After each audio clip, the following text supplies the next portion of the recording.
अंतर्राष्ट्रीय महिला दिवस सुपौल के टाउन हॉल में जिला प्रशासन सुपौल के द्वारा मनाया गया। सुपौल कला संस्कृति एवं युवा विभाग एवं समाज कल्याण विभाग, महिला विकास निगम बिहार पटना तथा जिला प्रशासन सुपौल के संयुक्त तत्वाधान में टाउन हॉल भवन में अंतर्राष्ट्रीय महिला दिवस के अवसर पर विभिन्न कार्यक्रमों का आयोजन किया गया। कार्यक्रम का शुभारंभ MLC doctor Ajay Kumar Singh, DM Kaushal Kumar, SP Shaishav Yadav, ADM Rashid Karim Ansari, DDC Sudhir Kumar, JDU जिलाध्यक्ष राजेंद्र प्रसाद यादव, भाजपा जिलाध्यक्ष नरेंद्र ऋषिदेव आदि ने संयुक्त रूप से दीप प्रज्वलित कर किया। इसके बाद स्वागत गान के साथ अतिथियों का स्वागत किया गया। वहीं जीविका दीदियों द्वारा बनाए गए बुके देकर अतिथियों का स्वागत किया गया। मंच संचालन शिक्षिका अर्चना पाठक ने किया। स्वागत भाषण अनुमंडलीय लोक शिकायत निवारण पदाधिकारी श्रीति कुमारी ने दिया। कार्यक्रम में विभिन्न क्षेत्र में उत्कृष्ट कार्य करने वाली बालिका एवं महिलाओं को प्रशस्ति पत्र एवं मोमेंटो देकर सम्मानित किया गया, जिसके बाद लघु फिल्म का प्रसारण किया गया। वहीं बदलते परिदृश्य में महिला सशक्तिकरण विषय पर संगोष्ठी आयोजित की गई। इसके बाद टीसी हाई स्कूल चकला निर्मली की छात्रा रिया बेबी के नेतृत्व में लोक कला पर आधारित सांस्कृतिक कार्यक्रम प्रस्तुत किया गया। राघोपुर की स्थानीय कलाकार द्वारा गायन, आरएसएम पब्लिक स्कूल की छात्रा आयुषी ठाकुर द्वारा भरतनाट्यम, निर्मली की चांदनी भारती ने भगत लोकगीत, रजनीकांत पब्लिक स्कूल की छात्रा पलक कुमारी द्वारा नृत्य, स्थानीय कलाकार निशा राय एवं टीम द्वारा समूह नृत्य, LSICDM की रीता एवं प्रभा कुमारी द्वारा पोषण गीत आदि प्रस्तुत किया गया। इसके बाद जीविका दीदी के द्वारा अपने अपने विचार साझा किए गए। कार्यक्रम के दौरान जिले में उत्कृष्ट कार्य करने वाली 125 बालिकाएं एवं महिलाओं को सम्मानित किया गया। मौके पर एसडीएम इंद्रवीर कुमार, डॉक्टर विजय शंकर चौधरी, अमर कुमार चौधरी, प्रशिक्षु डीएसपी नीतू सिंह कुमारी, प्रतिभा आदि मौजूद थे। महिला कर सकती है सही निर्णय। एमएलसी विधान परिषद सदस्य अजय कुमार सिंह ने कहा, एक समय था जब हमारी दीदी, हमारी नानी को पढ़ने का अधिकार नहीं था। समाज में चुनौतियां थी, फिर भी उन चुनौतियों को सामना करते हुए बहुत सी महिलाएं आगे आई और हम इस आधुनिक भारत में देश की प्रथम नागरिक द्रौपदी मुर्मू को राष्ट्रपति के रूप में देख रहे हैं। हमारे बीच सावित्रीबाई फूले की कहानी है। हमारे बीच लक्ष्मीबाई, इंदिरा गांधी, राबड़ी देवी जैसी तमाम महिला सशक्तिकरण की बेजोड़ उदाहरण है। भारतीय नारी सत्यवान की सावित्री बनकर यमराज से अपने पति को छीन लाती है। श्री सिंह ने कहा, जब कालिदास भोग विलास में डूबने लगे तो रत्नावती ने उन्हें कहा कि तुम जितना प्रेम मुझसे करते हो, काश इतना प्रेम हरि से करते तो तुम्हारी जिंदगी और समाज कुछ और होता। बताया कि लैंगिक समानता में बिहार इस देश में सबसे फिसड्डी है। कहा कि महिला जब समाज में आगे होगी तभी समाज का सही निर्माण हो सकता है। कई क्षेत्रों में पुरुष से आगे है महिला। डीएम कौशल कुमार ने कहा कि अंतर्राष्ट्रीय महिला दिवस का उद्देश्य है कि नारी सशक्तिकरण के क्षेत्र में जो कार्य चल रहे हैं उसको और आगे बढ़ाया जाए। भारतवर्ष के इतिहास में महिला कई सारी कुरीतियों से गुजर रही थी। सबसे खराब सती प्रथा थी, उसमें जिंदा जला दिया जाता था। भारत सुंदर देश है जहां पर मताधिकार का अधिकार महिला पुरुषों को एक साथ मिला था। आज हम देख रहे हैं महिला राजनीतिक क्षेत्र में दैनिक कार्यक्रमों के क्षेत्र सहित विभिन्न क्षेत्रों में काफी आगे बढ़ी हैं और पुरुषों के साथ कंधे से कंधा मिलाकर काम कर रही हैं। कई क्षेत्रों में तो पुरुषों से भी आगे हैं। कहा कि समाज में आज भी लड़कियां जन्म होती हैं तो उसको मार दिया जाता है या फिर उसको कहीं छोड़ दिया जाता है, जिनको हमारे संस्थान के द्वारा लेकर उसकी परवरिश की जाती है। ऐसा क्यों हो रहा है? वह किस परिस्थिति में बच्चे को छोड़ रहे हैं या मर्डर हो रहा है? कहा कि घर में बच्चियां भी होती हैं, बेटा भी होता है, लेकिन बच्चियों की शिक्षा पर हम लोग इतना जोर नहीं देते जितना कि लड़कों की शिक्षा पर देते हैं। उसकी भी शिक्षा पर उतना ही जोर दें। कहा कि जिला में देखते हैं कि चाइल्ड मैरिज अभी भी बहुत ज्यादा होता है, जबकि कानून बना हुआ है कि 18 वर्ष से नीचे की लड़कियों की शादी नहीं होनी है। ये कानून अपराध है, लेकिन हम लोग देखते हैं गुप्त तरीके से बाल विवाह होता है। हम जानते हैं कि बाल विवाह अगर होगा, एक लड़की की शादी कम उम्र में होता है तो उसका असर उसके बच्चे ही पर पड़ता है, उसके परिवार में पड़ता है, लेकिन आज भी ऐसा होता है। महिलाएं होंगी शिक्षित तो समाज होगा शिक्षित। एसपी शैशव यादव ने कहा कि संयुक्त राष्ट्र संघ 1975 से हर वर्ष महिला दिवस को मना रहा है। उसी कड़ी में भारत ने भी अपनाया और भारत के विभिन्न राज्यों में इसे मनाया जाता है। इस दिवस पर हम लोग को ये भी महसूस करना है कि महिलाएं किस क्षेत्रों में पीछे हैं और उनके उत्थान कैसे होगा। संविधान में भी बहुत अधिकार दिए गए हैं, सरकारी कार्यक्रम और नीतियां भी बनी हैं, उसे लागू करके धरातल पर लाना है। भारत के स्वतंत्रता संग्राम में या उसके पहले भी जो भी व्यवस्था थी समाज में, उसमें महिलाओं का रोल बहुत अधिक था। आज भी महिलाएं पूजी जाती हैं।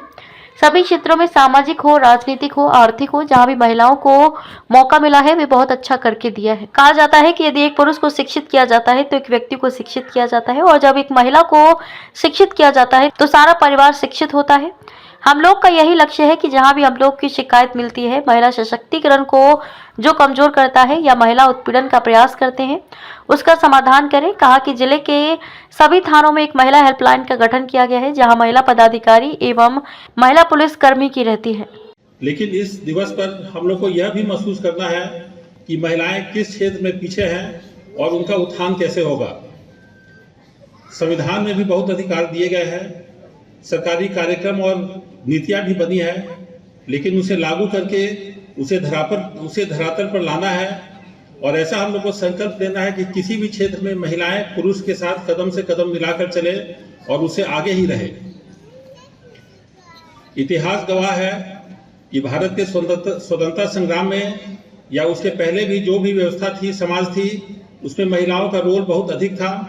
आज भी महिलाएं पूजी जाती है सभी क्षेत्रों में, चाहे वह सामाजिक हो, राजनीतिक हो, आर्थिक हो। जहां भी महिलाओं को मौका मिला है वे बहुत अच्छा करके दी हैं। कहा जाता है कि यदि एक पुरुष को शिक्षित किया जाता है तो एक व्यक्ति को शिक्षित किया जाता है, और जब एक महिला को शिक्षित किया जाता है तो एक सारे परिवार को शिक्षित किया जाता है। महिलाएं समाज का भविष्य भी निर्धारित करती हैं, अपने परिवार का भविष्य भी निर्धारित करती हैं। और इस परिप्रेक्ष्य में सुपौल जिला में सुपौल पुलिस का यही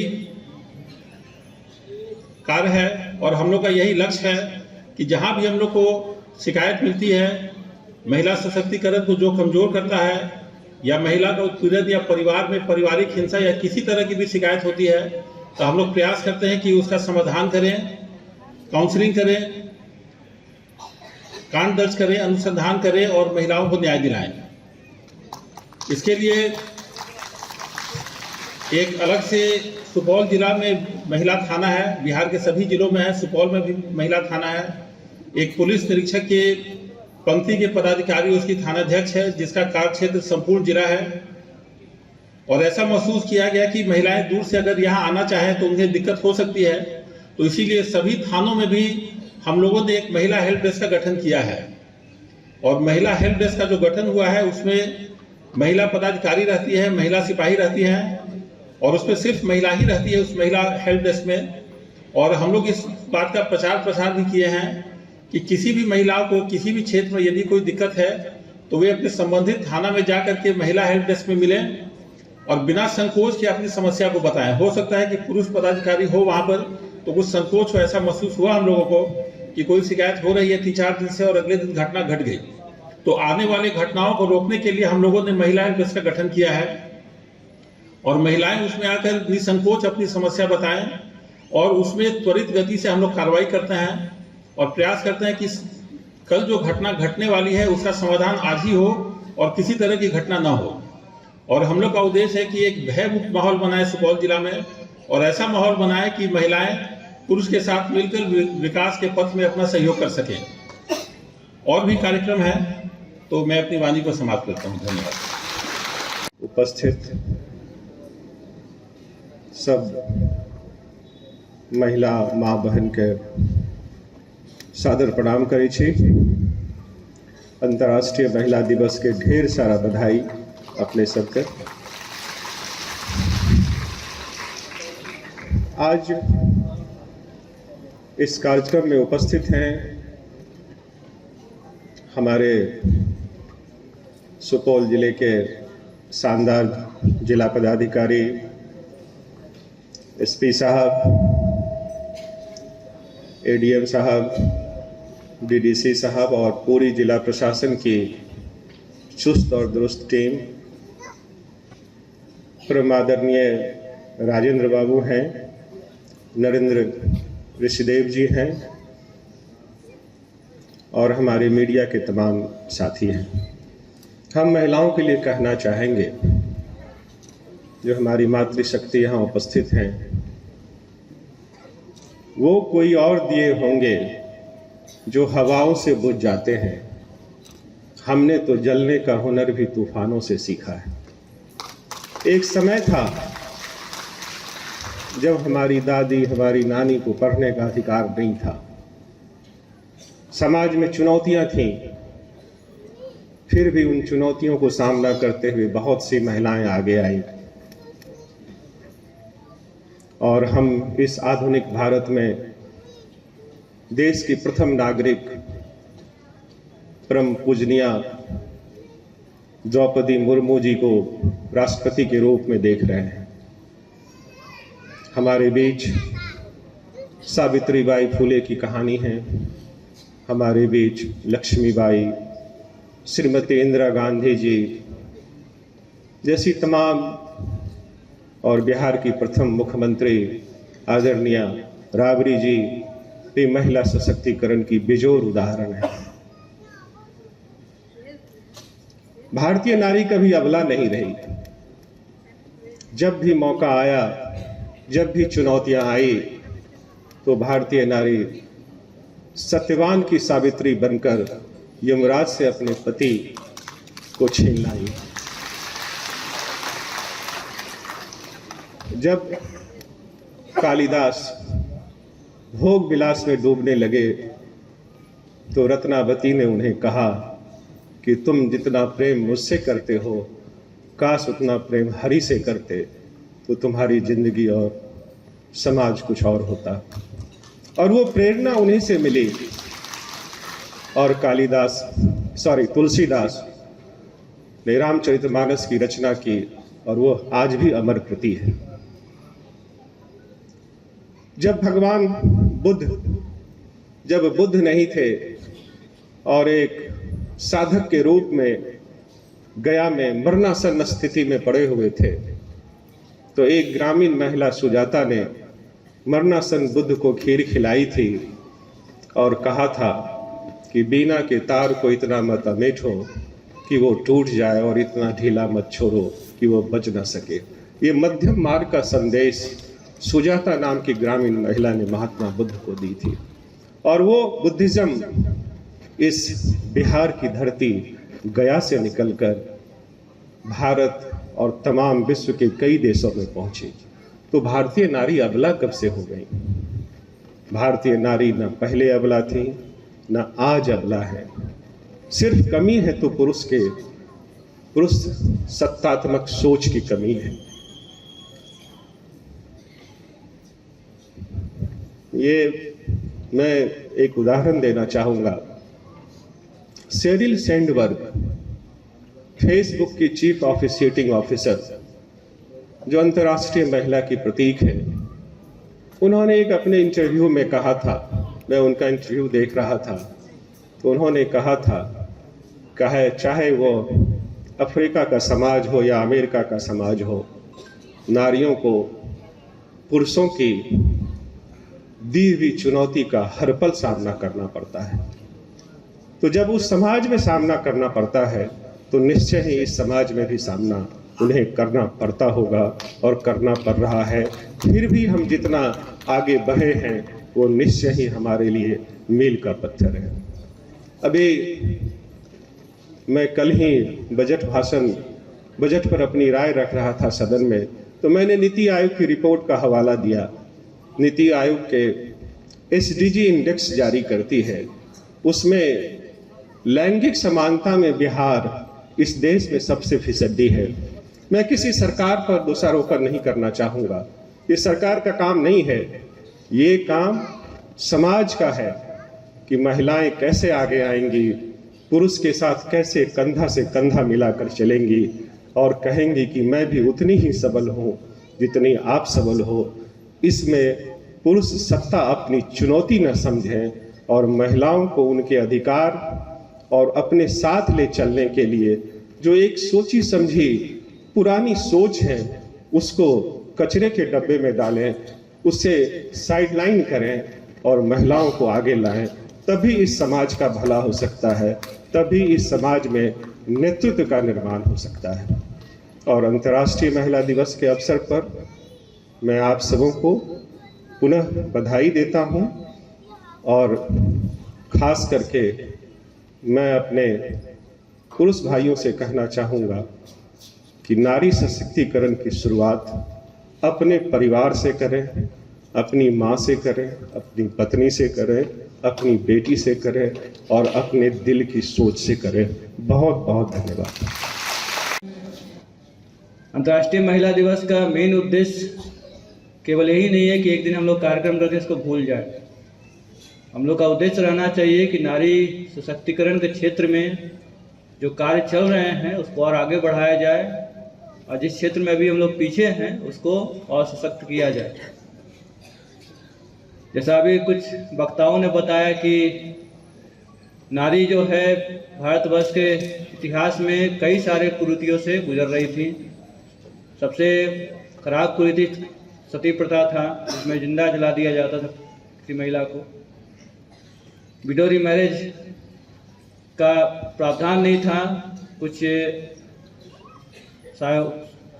रिफॉर्मर ने आके इसको भी लागू करवाया ब्रिटिश सरकार से। इस तरह नारी सशक्तिकरण के क्षेत्र में पिछले कई वर्षों से कार्य हो रहा है, लेकिन इसका एक संस्थागत जो सेटअप था वो यूनाइटेड नेशंस के द्वारा 1975 में सेटअप किया गया। और नारी सशक्तिकरण को याद करने के लिए अंतर्राष्ट्रीय महिला दिवस मनाने का 8 मार्च को एक संकल्प सा दिया गया, ताकि हर जगह इस तरह का कार्यक्रम हो और इस क्षेत्र में जो उपलब्धियां हो रही हैं, जो कार्य हो रहे हैं, उसको याद करते हुए आगे और क्या करना है उसके संबंध में एक रूपरेखा तैयार की जा सके। अभी हम लोग देखते हैं भारत में भी नारी सशक्तिकरण काफ़ी हुआ है। संविधान जब लागू हुआ था 1950 में, तो सबसे पहला अधिकार जो संविधान के द्वारा दिया गया था वो मतदान का अधिकार था। कई विकसित राज्यों में जो अधिकार मिला था मतदान का, उसमें पहले पुरुषों को मिला था, उसके बाद संशोधन होकर महिलाओं को मिला था। लेकिन भारत उन चंद देशों में है जहाँ पे मताधिकार का अधिकार जो है महिला पुरुषों को एक साथ मिला था। तो नारी सशक्तिकरण का जो उद्देश्य था उस समय से शुरू हुआ जब हमारा संविधान लागू हुआ था और धीरे धीरे आगे बढ़ता गया। आज हम देख रहे हैं महिलाएं राजनीतिक क्षेत्र में, विभिन्न कार्यक्रमों के क्षेत्र में, विभिन्न क्षेत्रों में काफ़ी आगे बढ़ी हैं और पुरुषों के साथ कंधा से कंधा मिला के काम कर रही हैं, और कई क्षेत्र में तो पुरुषों से भी आगे हैं।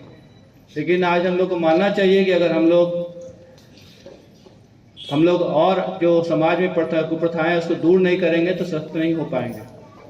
सबसे महत्वपूर्ण हम लोग देखते हैं पूरे जिला को चलाने के क्रम में हम लोग देखते हैं कई सारे अभी भी फीमेल फिटिसाइड होता है।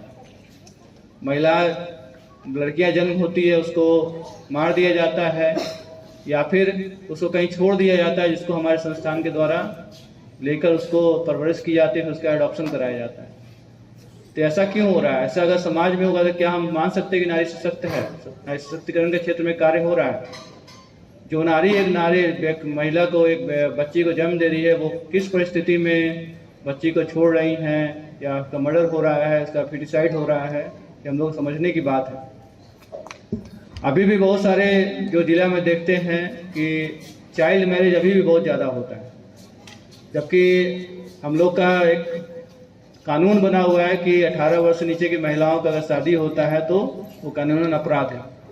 लेकिन हम लोग देखते हैं अभी भी मंदिरों में गुप्त तरीके से बाल विवाह होता है। हम जानते हैं कि बाल विवाह अगर होगा, एक लड़की की शादी अगर कम उम्र में होता है तो उसका असर उसके बच्चे पे पड़ता है, उसके परिवार पे पड़ता है। लेकिन आज भी होता है। और शादी कराने में कौन रहते हैं? उनकी माँ भी रहती है, जो खुद एक महिला है। तो इन सब चीज़ों को हम लोग समझना चाहिए कि ये सब कुरीति अभी भी हैं, जिसको दूर करने की आवश्यकता है। दूसरा, जब शादी हो जाता है, घर में बच्चा भी होता है, बेटा भी होता है, लेकिन बच्चियों के शिक्षा पे हम लोग उतना जोर नहीं देते जितना बच्चों के लड़कों की शिक्षा पे देते हैं। अभी एसपी साहब ने बताया कि एक पुरुष जब शिक्षित होता है तो वो केवल वो शिक्षित होता है, लेकिन महिला जो शिक्षित होती है तो उसका पूरा परिवार शिक्षित होता है। तो हम लोग को चाहिए कि हम लोग अपने परिवार में जो बच्चियां हैं उसके भी शिक्षा के पर उतना ही जोर दें जितना हम घर के पुरुष सदस्य को देते हैं। तो जब तक ये सब कुरीति, ये सब दिमाग, ये सब चीज़ें रहेंगी समाज में, तब तक हम लोग नहीं कर सकते कि महिला पूरी तरह से सख्त हुई है। केवल राजनीतिक सशक्तिकरण से, अन्य क्षेत्रों में जो सरकार के द्वारा प्रावधान दिए गए हैं, नौकरी में आरक्षण, राजनीतिक क्षेत्र में आरक्षण, उन सब से तो एक पहलू है, लेकिन ये पहलू भी हम लोग समझना चाहिए। और इस पहलू को सशक्त करने में महिला को ही आगे बढ़ना पड़ेगा, चाहे वो बाल विवाह को दूर करने में है या फिर अपने बच्चियों को समान अवसर देना है शिक्षा में। इन सब में महिलाओं का ही बहुत बड़ा योगदान रहेगा। इन सब चीज़ को भी हम लोग देखना चाहिए। आज हम जानते हैं आजीविका के कई सारे सदस्य यहाँ पे हैं। आजीविका दीदी का गठन जब से हुआ था आजीविका सदस्य का, उससे पहले काफ़ी खराब स्थिति था। और मुझे खुशी होता है कि आज यहाँ पे जितनी भी महिलाएं बैठी हुई हैं, यहाँ पे उनको किसी को भी उठा के हम कह देंगे हम मन से आप बोलिए, तो वो बहुत बेहिचक बोलेंगे। ये महिला सशक्तिकरण के जीवंत उदाहरण है। इस सभा में किसी भी महिला को उठा के बोल देंगे कि आप मंच पे आके बोलिए यहाँ पे मेरे सामने।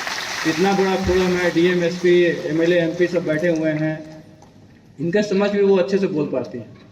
एक चूँकि उनको आवाज़ दिया गया है, ये महिला सशक्तिकरण का बहुत बड़ा उदाहरण है। लेकिन अभी भी जो समाज में जो कुरीतियाँ हैं महिलाओं के खिलाफ, उसको दूर करने की आवश्यकता है।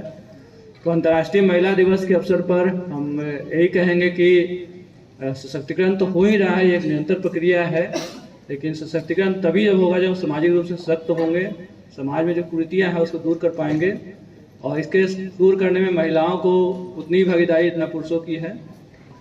तो हम लोग आज संकल्प लें कि केवल आज एक दिवस मना के हम लोग इस चीज़ को भूल ना जाएं। इस संकल्प को याद रखें कि जब तक के महिलाओं के खिलाफ अत्याचार होता रहेगा, महिलाओं को समान अवसर नहीं मिलता रहेगा, समाज में जो कानूनन चीज़ें हैं उनको नहीं मिलेगा, तब तक ये हम लोग सशक्त नहीं हो पाएंगे और महिला सशक्तिकरण का जो कॉन्सेप्ट है वो अधूरा रह जाएगा। यही हम कहेंगे। पुनः अंतर्राष्ट्रीय महिला दिवस